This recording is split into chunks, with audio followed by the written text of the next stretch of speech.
itu jelas tidak seimbang.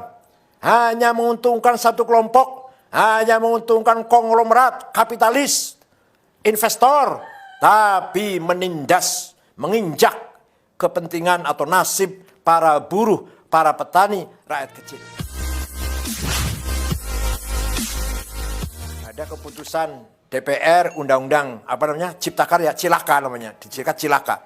Itu jelas tidak seimbang. Hanya menguntungkan satu kelompok, hanya menguntungkan konglomerat, kapitalis, investor, tapi menindas, menginjak kepentingan atau nasib para buruh, para petani, rakyat kecil.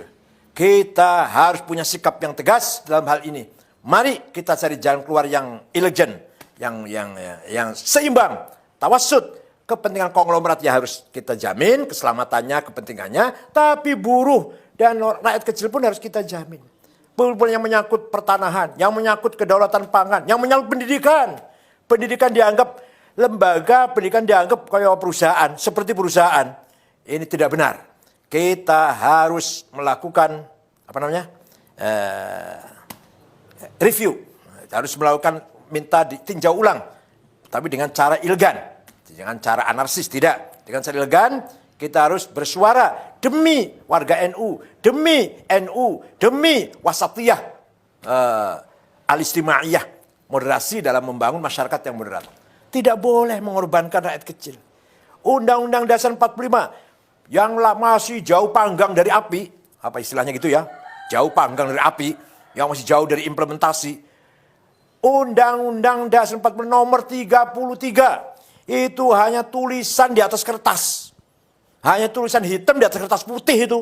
Dicetak berulang-ulang, disebarkan jutaan lembar, jutaan eksemplar. Tapi tidak pernah diimplementasikan. Bahwa kekayaan Indonesia ini kan alam ini untuk seluruh rakyat Indonesia. Apa itu sudah terimplementasi? Sudah terrealisasi? Sama sekali tidak. Sama sekali tidak. Bahkan yang kaya semakin kaya, yang miskin semakin miskin. Apalagi sekarang di era keterbukaan ini semakin bebas, liberal. Yang diikuti oleh sistem liberal kapitalis. Ini semakin betul-betul nasib rakyat kecil, orang kecil semakin tertindas. Kalau lagi pilkada, lagi pileg, lagi pilpres, suaranya dibutuhkan. Rakyat kecil suaranya dibutuhkan. Tapi kalau sudah selesai, ditinggal. Mending kalau hanya ditinggal. Iya kalau ditinggal, didoni meneh, diludahin. Mending kalau hanya diludahin, diinjak lagi. Jadi undang-undang pasal nomor 33, undang 45 pasal 33 itu hanya tulisan di atas kertas. Hanya tulisan di atas kertas. Allah Subhanahu wa taala telah memberikan kekayaan alam Indonesia ini disediakan untuk mensejahterakan semua rakyat. Dan itu cukup.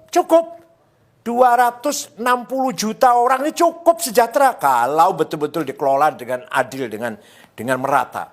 Tambang coba, ada tambang gas, minyak, batu bara, boksit, mening, bahkan emas, bahkan berlian, bahkan nikel, apalagi lithium apa namanya lah, banyak sekali tambang. Cukup untuk mensejahterakan perutnya, mengenyangkan perutnya 200 juta orang. Belum pula kekayaan hutan, belum kekayaan laut yang luar biasa di Indonesia ini. Bukan hanya ikan, tapi juga hal-hal yang berharga yang ada dalam laut kita, harga yang sangat bernilai. Itu semua hanya menguntungkan segelintir orang, menguntungkan segelintir jumlah orang. Bayangkan, katanya, saya ini belum membuktikan, katanya kekayaan orang 4 konglomerat sama dengan 100 juta rakyat. Ya ini kan, kalau ya benar ini, innal wa inna raji'un. Coba kita lihat orang kaya orang 50 konglomerat yang kaya ini. Apa ada orang NU? Satu pun tidak ada. Ini berarti kan tidak ada pemerataan sama sekali. Ada, saya juga sering ngomong nih, sudah saya bosan sama ngomong ini. Ada pengusaha yang menguasai 5 juta hektar. Tapi warga NU di desa 1 meter aja, 1 jengkal aja nggak punya. Para petani kita.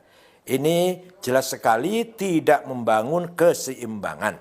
Saya tidak anti konglomerat. Tapi konglomerat harus melakukan reformasi cara berpikir, harus menjadikan kelas menengah dijadikan mitra, bukan dijadikan bawahannya.